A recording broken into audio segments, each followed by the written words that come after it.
This episode is brought to you by Progressive Insurance. Fiscally responsible, financial geniuses, monetary magicians. These are things people say about drivers who switch their car insurance to Progressive and save hundreds. Visit progressive.com to see if you could save. Progressive Casualty Insurance Company and Affiliates. Potential savings will vary. Not available in all states or situations. Funding for the Think podcast comes from Wise, an app for people using money around the globe. With the Wise account, you can send, spend, and receive in up to 40 currencies. You can download the Wise app or learn more at wise.com. Terms and conditions apply.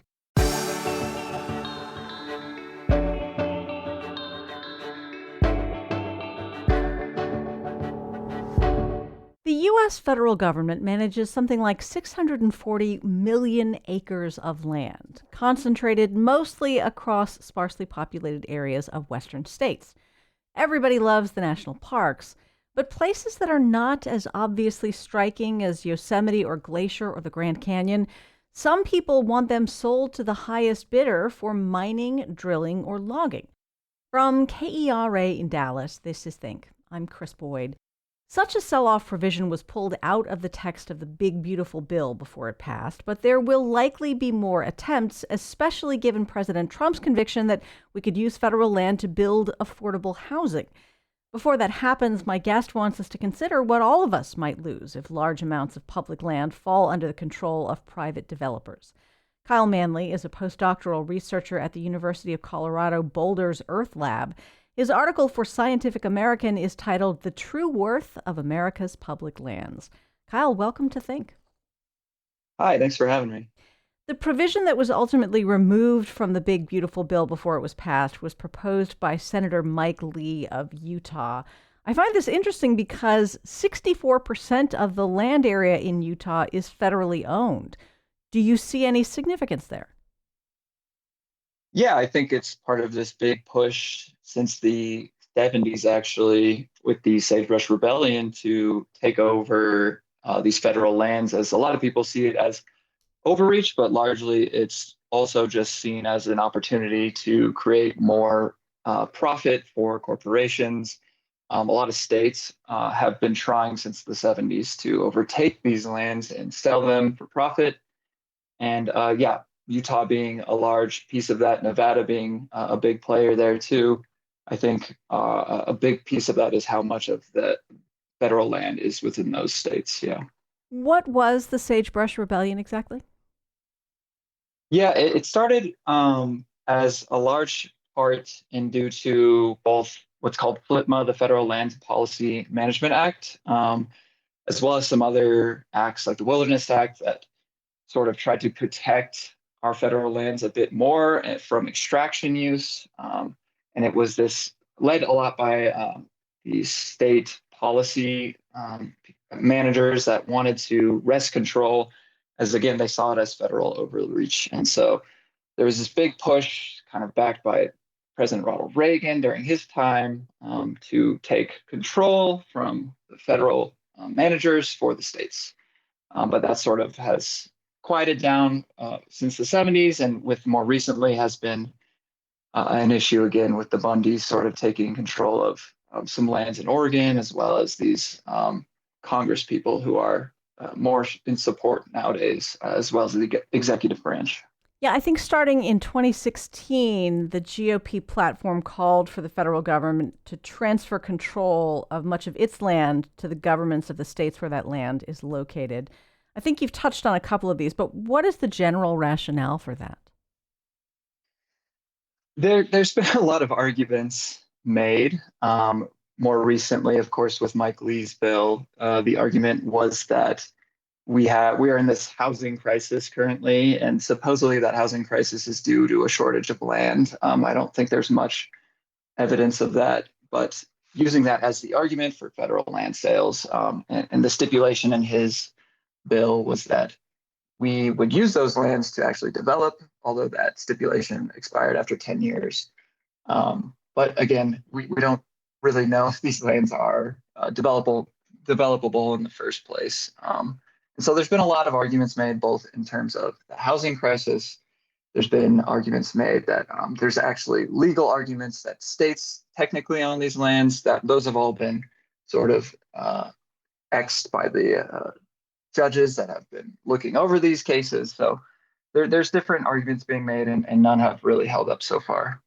We'll get into just how developable these lands might be later in the conversation, but what does it mean for land use when some area is owned and maintained by the federal government? Like, what can and cannot happen there? Yeah, so there's different there's different approaches for the different agencies. BLM and Forest Service, the Bureau of Land Management and the U.S. Forest Service own the majority of our federal public lands, and they sort of go at this under the stipulation that they have to manage these lands for multiple use and sustained yield. And so that means they're typically looking at giving leases for energy, for mining, grazing, and of course, in the Forest Service, they're looking at a lot of logging, as well as there needs to be some use of recreation in these lands that supposedly is sustainable over the years to come. But that leaves a lot of management values out, as we've seen in my article, a lot of ecological values, conservation values out of the management approaches as well. That some of these management agencies are trying to start bringing in more through what's called the Public Land Management Act, the Public Lands Act, which is also being challenged currently. So, one of the places that Senate Republicans thought could be carved up for sale in that provision that failed was the White River National Forest in central Colorado. It covers 2.3 million acres. How is the area used now? How has it been used in recent decades? Yeah, this is the most visited Forest Service land in the country, actually, and it's used for all sorts of reasons. There's leases for skiing, of course. Colorado's famous for a lot of these ski resorts. It's used there's some logging leases in there. There's some mining leases in there. It's used for largely by people, though, who value these landscapes for things like rafting and hiking and just the aesthetic values and cultural values that this landscape provides. And that's obviously evident by how many people go there every single year. Millions of people a month actually visit this landscape. So clearly there's a lot of cultural value in this land as well. Cultural value, recreational value. It is interesting, though, that you said there are, logging and mining leases. It is not the case that just because land is federally managed doesn't mean that that any development can't happen there, right? Correct. Yeah. It's actually part of their management incentive to actually, again, manage these lands for multiple uses. They kind of have to do that. And that's where these resource management plans come into play. And they actually have to develop these with both public input, private input, scientific input. And it's all with the sort of end goal of getting as much use as we can out of these landscapes while still preserving them for future generations. So the provision would have put half the acreage of the White River National Forest up for auction, along with, a huge amount of land in a number of other states. And one reason that Senator Lee and supporters of the provision gave for selling off so much land was fiscal debt relief. Am I understanding correctly? This is about the potential to use the proceeds from the sale of federal lands to reduce the federal deficit? Yeah, that's definitely one of the arguments they tend to make, is that these one-time land sell-offs can give us supposedly enough influx of cash to help relieve our deficit. But that's obviously ignoring the annual values, even just the economic value we get annually from these landscapes. If you sell them off, you get a one-time cash influx. But is that enough to actually affect the deficit is a question that a lot of people have. Right. And this is one time and one time only. Is there any particular reason why, and I know that you disagree with this provision wholesale, but is there any reason why now would be the time to do this if the federal government were ever to divest itself of land?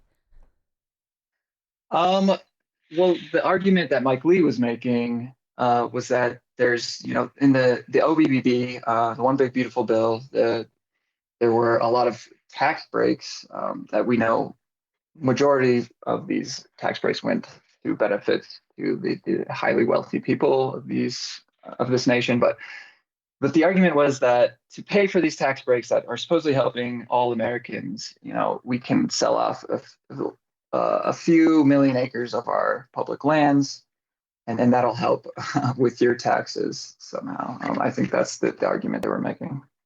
Is it very expensive for the federal government to take care of the land in its portfolio?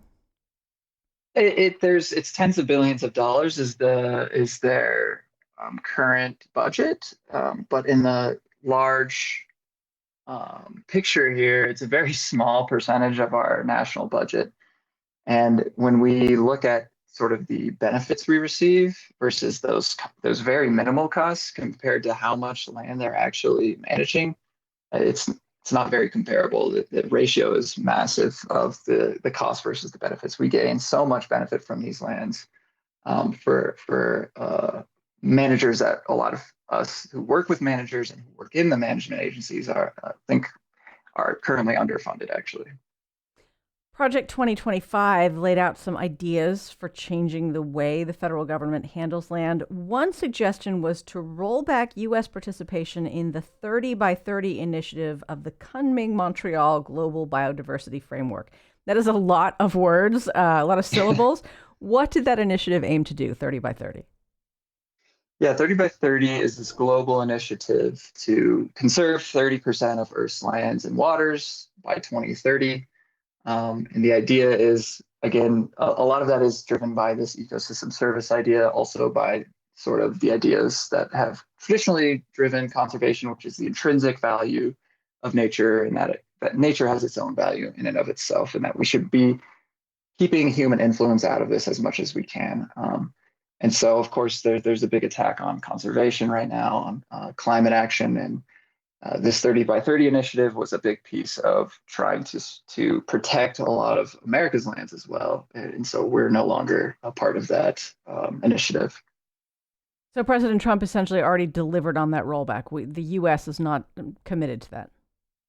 Yes, we're out of that. We're also out of the INFCCC. So we're no longer taking part in any formal way in sort of the IPCC reports, or what's called the IPBES, which is essentially the IPCC for biodiversity and ecosystem services. So we've been pulled out of all these, both global conservation initiatives and global climate initiatives. My guest, Kyle Manley, is a postdoctoral researcher at the University of Colorado Boulder's Earth Lab and author of a Scientific American article, The True Worth of America's Public Lands. This is Think. I'm Chris Boyd. Conservation didn't used to be a partisan issue, right? Or not to the extent that it is now. No, not at all. I mean, famously, President Nixon started the EPA. He pushed through a lot of these federal land management acts that we now value highly. And a lot of that was because of this big environmental movement in the 60s and Rachel Carson. And it wasn't bipartisan, but more recently it's of course become somewhat more partisan, at least in the political sphere. But we can look at polls on conservation, particularly Colorado College runs a 15-year now poll on the public's, at least in the West, the public's opinions on these public lands. And it's shockingly bipartisan across pretty much everything they ask, whether people value these public lands, whether they want to increase extraction on these public lands. There's 80 to 90% agreement on all of these questions across Republicans, independents, and Democrats. And so you really can't find issues, especially nowadays, that are as bipartisan as our public lands. And do you think the reason for that, especially in Colorado, is that everybody in the state is familiar with how valuable these lands can be, spending time there? Yeah, definitely. I think especially in the US West, there's sort of this cultural heritage that we have with our public lands, likely because there's so many of them, and we've been able to preserve so much land in these landscapes. But even polls out in eastern United States, where they have a lot less public land, these people still highly value all of our public land. Kyle, Project 2025 also aimed to deplete the Federal Land and Water Conservation Fund.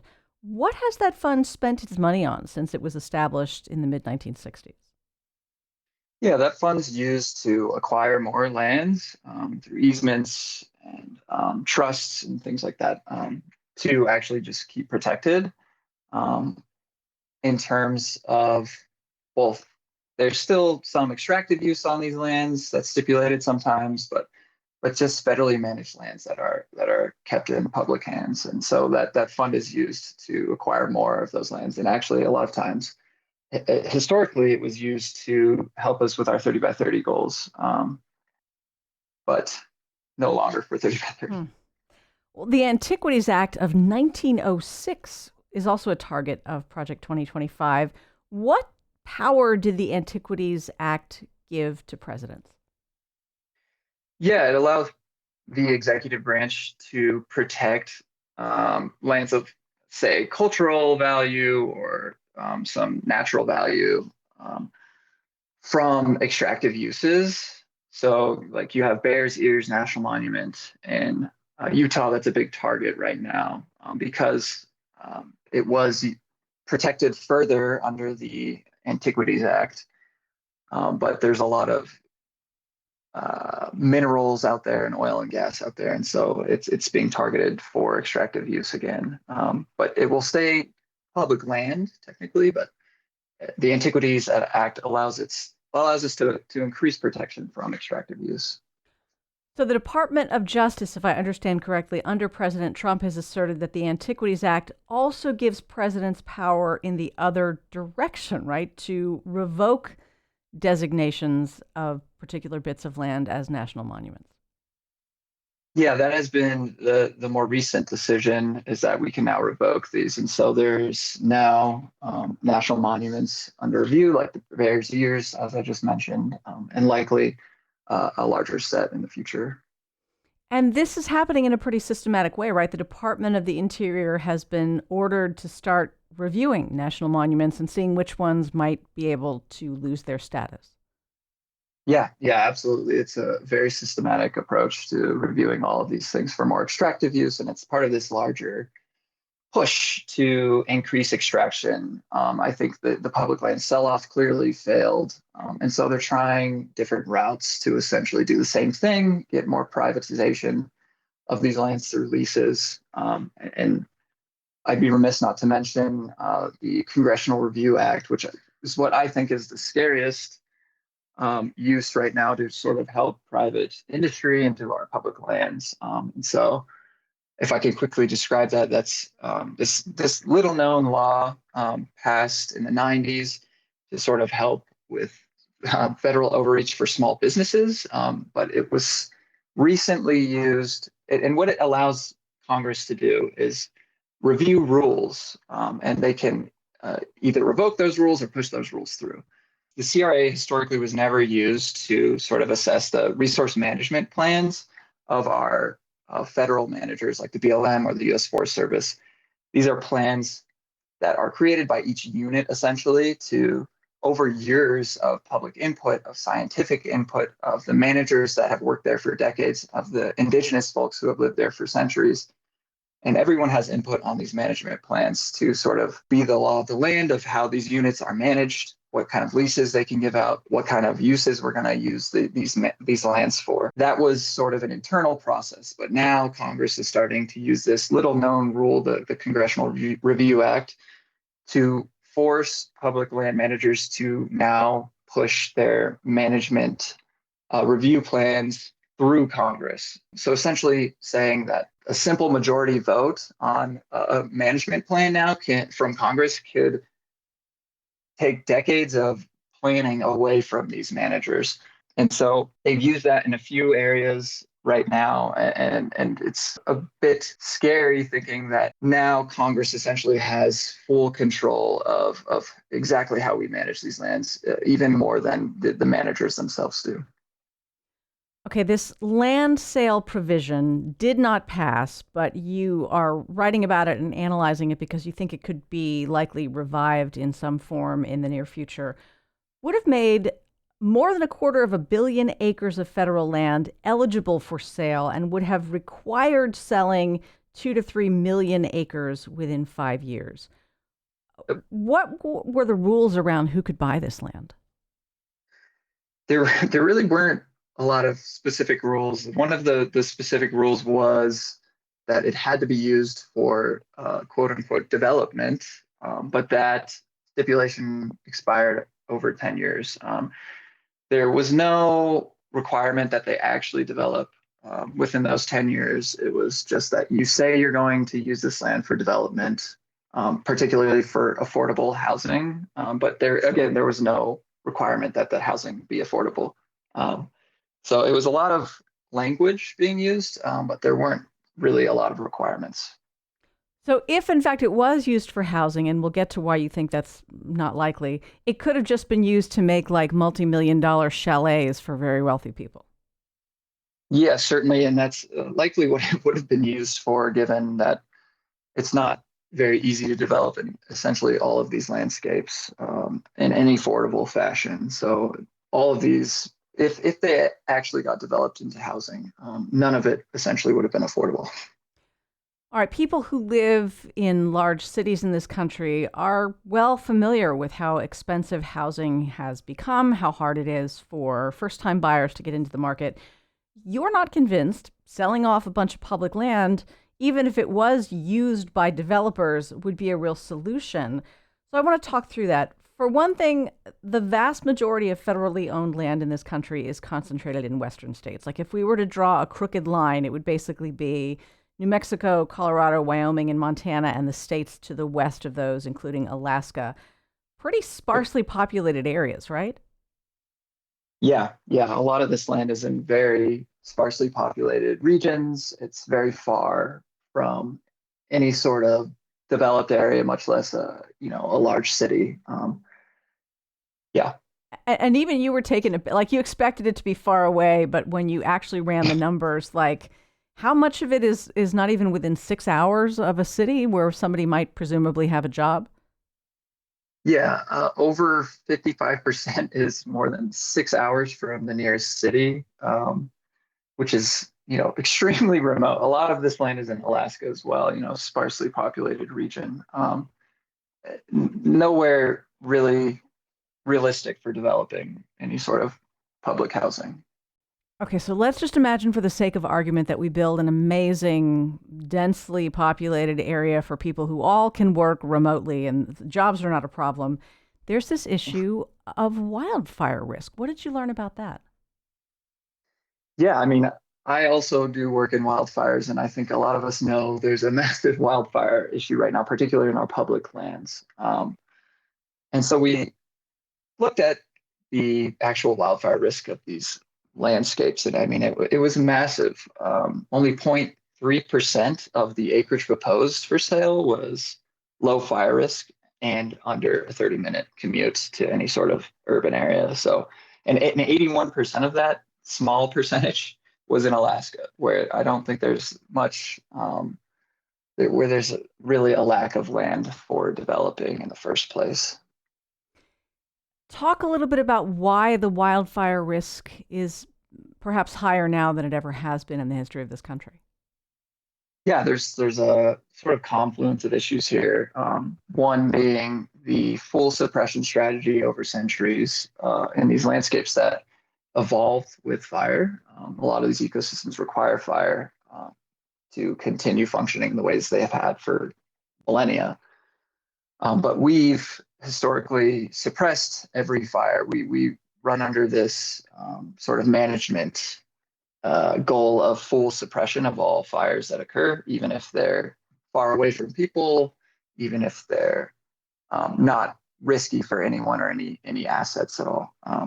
And so that means we have a larger buildup of biomass over centuries, and that creates a much higher risk of fire. Also, we have, of course, changing climate, particularly here in the US West. It's getting a lot more arid, and that's causing a lot higher fire risk. So you have this sort of these two biophysical influences of climate change and increasing biomass that are caused by human influence. But you also have this a third issue of development in these areas, which was being what was being proposed in this bill, right? But we also know that's a massive issue for fires in both that you're increasing exposure to fires of people and of homes, but you're also increasing the amount of ignitions by putting more people and more infrastructure that is has all sorts of flammable things into these flammable landscapes. Oh, I see. So it's not simply that more people might be in harm's way if they build in an area that is high in wildfire risk. People and the stuff we own and need to live, a lot of that is highly flammable. Yeah, exactly. So you're increasing fire risk on both the biophysical side of like fire actually occurring because of the ecological and climate conditions, but you're also increasing fire risk by putting more people in the way, and you're also increasing fire risk by putting more people into fire-prone landscapes. And as we know, there's something like 80% of fires are started by people. And so if you increase the amount of people in these regions, you're going to start more fires. Do people even seem to actually want to move to highly fire prone areas? Is there a great desire, on the part of people to have cheap housing, even if it's in a fire zone? I think there's two parts to that. I think some people do. We are seeing an increase in what's called the wild and urban interface, which is describing this confluence of where people and development meet these natural landscapes. We're seeing an increase in that massively in the U.S. It's the largest growing land use type in the U.S.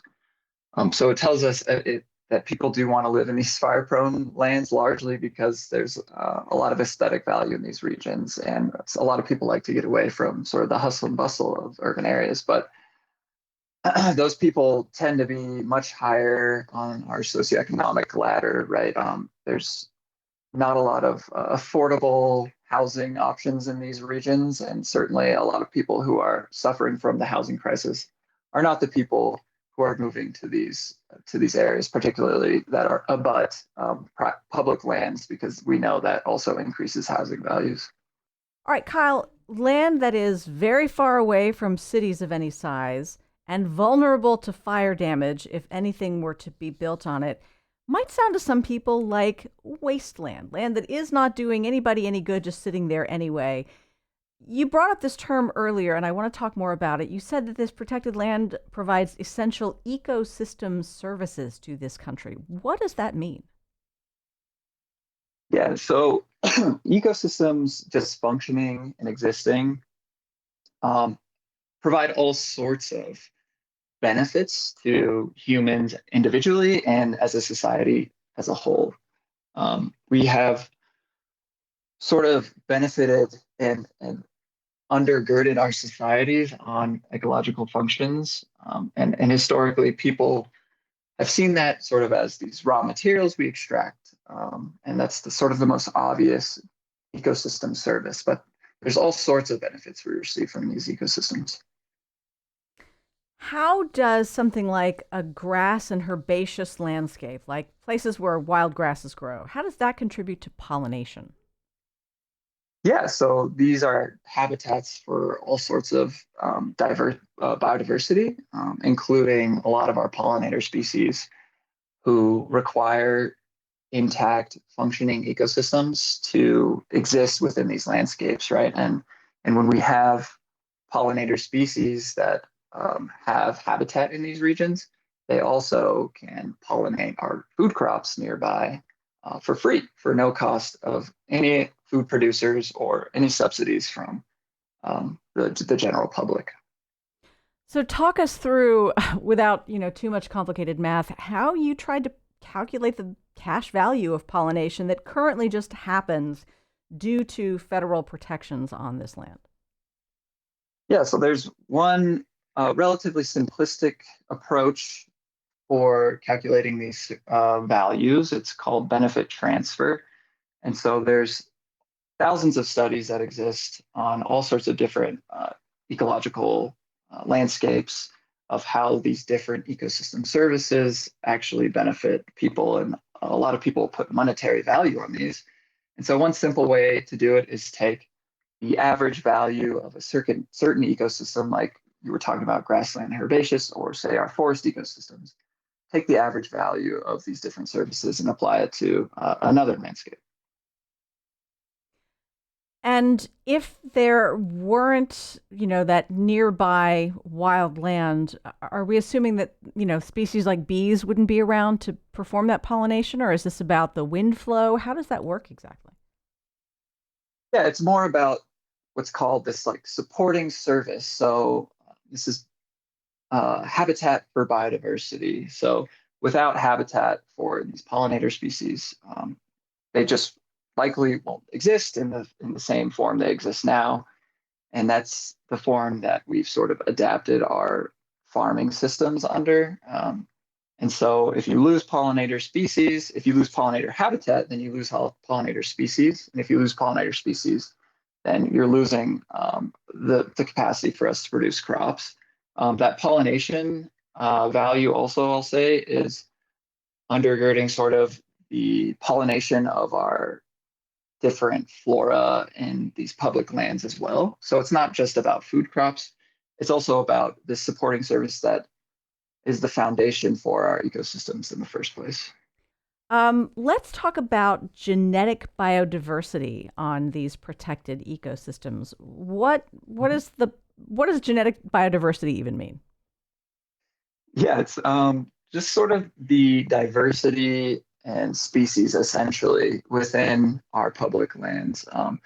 We know that more biodiverse ecosystems means greater resilience. It means typically greater functioning of these ecosystems, and that typically transfers to larger amounts of benefits that we receive from these ecosystems. So it's sort of this foundation of these ecosystems that underlies all the different functions that then benefit us in a multitude of ways. And are there species that could be lost or pushed close to extinction if we did not have federal protection of a lot of this land? Or would those species continue to survive when developers moved in and did their thing? Yeah, certainly. There's all sorts of threatened and endangered species on our public lands. We know that for a fact, and in fact, that's why the Endangered Species Act was enacted. But again, there's current moves to sort of get past the Endangered Species Act for extraction reasons, which does put many of our threatened and endangered species on these lands in danger. I want to talk about water. It's a concern everywhere in the 21st century. It's like an existential issue in much of the arid West, right? How does all of that federally managed land currently contribute to the regulation of water flows and water systems?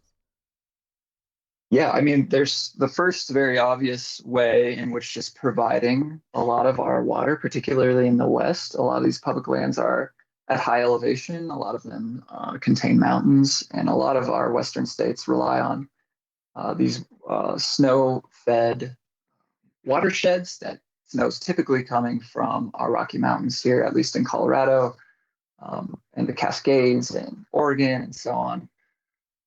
Um, Beyond just the provision of water, a lot of these ecosystems are actually regulating the quality of that water. So there's a lot of ecological processes that sort of take in water and um, actually regulate the amount of, say, sediment or nutrients that are actually not good for our water quality as we want to consume this water. And so one big way people sort of value these services is say, well, if we lose these ecosystems, how much more sediment, how much more nutrients is going to get in our water, and what's it going to cost for, say, a water treatment plant to treat all of this water? Well, that's actually what our ecosystems do for free, just by functioning and existing. And I suppose you can't say with certainty that selling off land to private developers would eradicate those ecosystem services. I think, if I understand correctly, what you're saying is we can't know that it would continue. Yeah, exactly. There's a lot of uncertainties here that are a bit scary, honestly. The unknown unknowns of what if we sell off this X amount of public land in this certain unit? We don't actually know what that means for our water quality, but are we willing to take a risk of say, a watershed that millions of people rely on being degraded. And what does that mean in the future? It's hard to say, but do we want to take that risk for, what benefit? That's sort of what the ecosystem service framework is designed to do, is give us an idea of these costs and these benefits. Okay, so what can we know about the way these protected ecosystems currently play a role in maintaining decent air quality in this country? Yeah, they play a huge role. Again, it's very similar to water quality regulation. A lot of ecosystem functioning, particularly just photosynthesis, is actually producing a lot cleaner air. It's essentially just an air filter for us, but hundreds of millions of acres of air filter. And we know that air pollution is causing tons of deaths a year. 8 million premature deaths every year, actually, is what one study found. And so air quality is a massive issue right now, and losing what we have left of our public lands and degrading these ecosystems that actually regulate that for us for free is it's uncertain to say how many more premature deaths a year that would cause. And at the same time, we have gutted some regulations meant to keep air and water clean in this country, right? Yeah, so not quite gutted the Clean Air Act or the Clean Water Act yet, but there's certainly provisions right now that allow extractive industry to get around a lot of the regulations. So, for example, NEPA has sort of been gutted. There's no longer a binding NEPA regulation across agencies. It's now agency specific. It sort of took away any public input. It's fast tracking leases. It's fast tracking extraction. And so there's a lot of issues with actually understanding beforehand, before we develop these areas for extractive industry, what that means for air quality or water quality. Environmentalists like the phrase extractive industry. I think folks who are in the drilling and mining business probably don't care for the term. Is there a way to do things like drilling and mining and other things that might potentially disrupt the environment? Can it be done sensitively and carefully and with minimal damage if there are sufficient regulations around that activity? Yeah, certainly. I think there's many areas that are very suitable for these kinds of industries to go in. There's a lot of issues with wildfire right now in our forests. We certainly like management acts that both thin and burn. So this is like taking some trees out and also putting in a prescribed fire. That can help reduce wildfire risk. That's a good way to both lower wildfire risk while also increasing timber yield. So there's ways to do this, I think, responsibly. But historically, a lot of these lands have been used for extractive purposes. There's been a lot less focus on these other ecosystem services in the past. What do we know about the value of these lands? How do you place a value on these lands for things like tourism and recreation? Yeah, recreation tourism, there is some market value, of course, through entrance fees, and we can actually put a monetary value on that quantitatively. And also there's, of course, they uphold this massive recreation industry in the US that accounts for something like 2.3% of our GDP directly through just the market value that it produces in general of outdoor recreation. But there's also all these, non-market values of recreation, essentially why people go into these landscapes for different regions. A lot of people hold specific place attachment with certain regions. So if you sell off these regions, that's not replaceable. There's cultural values and indigenous values. And so it's very hard to value in current monetary economic terms, but we try our best to do this through surveys of what people are willing to pay to keep that service per se. That's one way to do it. There's other complicated ways, but it's all just this effort to better translate the actual value of our landscapes.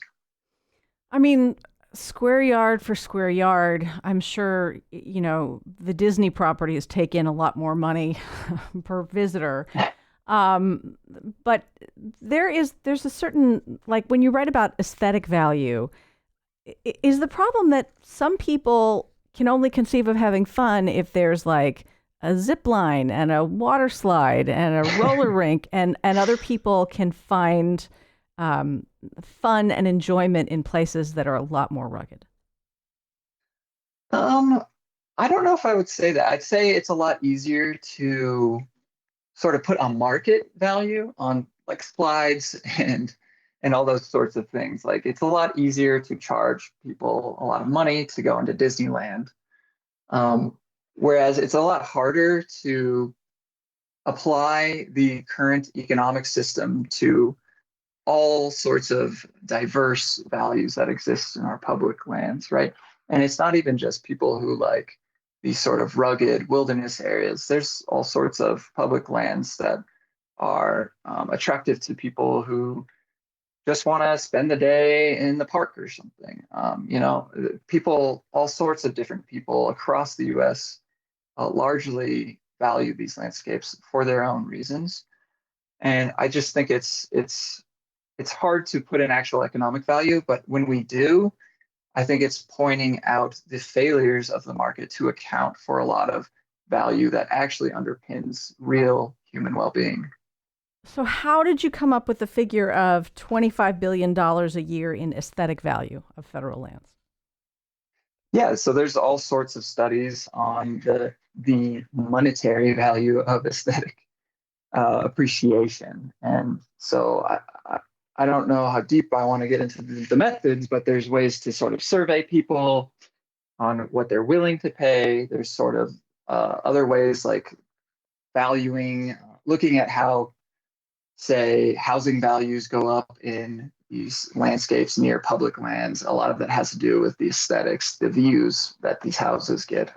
There's all sorts of different ways to sort of get at these more esoteric values of lands. And it's really all just in this effort to translate non-market values into market terms, not necessarily, and certainly not actually to privatize these values, but to just translate this to lay people so they don't have to go to, ecology 101 before they understand what we're talking about when we mean value of public lands.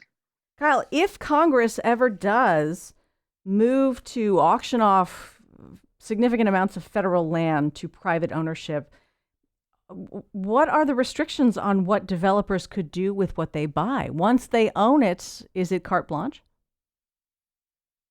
Yeah, I mean, it depends on what the provision or whatever Congress would sort of put up to try to sell these lands off. It's totally dependent on that. And I think, like we saw with Mike Lee, he's trying to make this argument that it has to be used for development, although there was no real requirement for them to develop that land for housing, right? And it expired after 10 years. So yes, like once these lands are sold, depending on what's put in by Congress for these sales, it's then just up to the whoever owns it, and whatever costs are incurred by the public or externalized to all of us, it's just what it is. There's nothing they can do after that. Some things that happen by order of Congress or by a presidential administration can be undone by a subsequent administration. How hard would it be to reacquire significant amounts of federal land were they to be sold off to private buyers? Basically impossible unless the private buyers would be willing to give up that land again back to federal management, which is very unlikely. And so this brings me back again to the CRA issue, the Congressional Review Act, and that I don't think there's going to be as much sell-off attempts. Mike Lee saw a huge pushback even from the right wing on that sell-off attempt, and I think it was sort of to test the waters of, is right now the time to sell lands, or do we just continue with sort of trying to maximize extraction from these lands? And the sell-off failed, so now there's tons and tons of, it's hard to keep track of how many sort of executive orders, congressional acts are happening right now that increase extraction on this public land. And so we're essentially seeing Plan B here. And so I'll mention the CRA again, in that these management plans that are then looked at by Congress, if they disapprove of them, they can't then try to put in a management plan that is substantially similar, is the language they use, to the one that was denied by Congress. And so it essentially leaves these lands sort of in a limbo of how do we manage these lands among this environment where there's all sorts of other pushes to increase extraction. So I would say the sell-off attempts are probably unlikely going on in the future, but this move to continue extraction is going to increase. Kyle Manley is a postdoctoral researcher at the University of Colorado Boulder's Earth Lab. His article for Scientific American is titled "The True Worth of America's Public Lands." Kyle, thank you for making time to talk about this. Yeah, thank you for having me. Think is distributed by PRX, the Public Radio Exchange. Find us on Facebook, Instagram, anywhere you get podcasts, and at our website, think.kera.org. Again, I'm Chris Boyd. Thanks for listening. Have a great day.